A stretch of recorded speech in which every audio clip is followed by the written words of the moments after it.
Welcome to Not Milk Never Milk. Subscribe if you're lactose intolerant. You start by powering up the JBL speaker and your phone. This step matters because low battery can block pairing. Once the speaker is on, listen for the startup chime. Make sure the power LED is steady.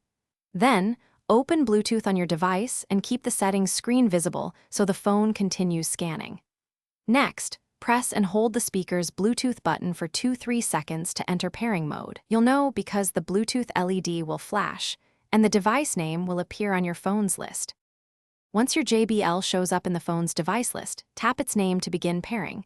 This is the moment when the devices exchange identity, so accept any prompt.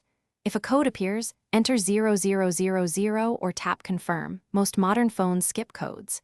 After you tap pair, wait for the confirmation tone and a steady Bluetooth LED on the speaker.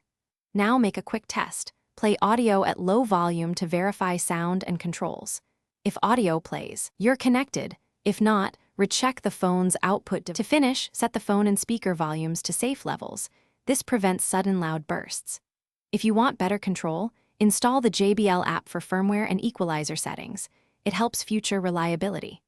If audio drops or pairing fails, first move devices closer and remove nearby Wi-Fi or other Bluetooth sources, then toggle Bluetooth or restart both devices. As a last resort, reset the speaker by holding the power and volume up buttons. Once reset, repeat the pairing steps, and you should be back in business. Thanks for watching. If this was helpful, leave a like and consider subscribing. See you next time.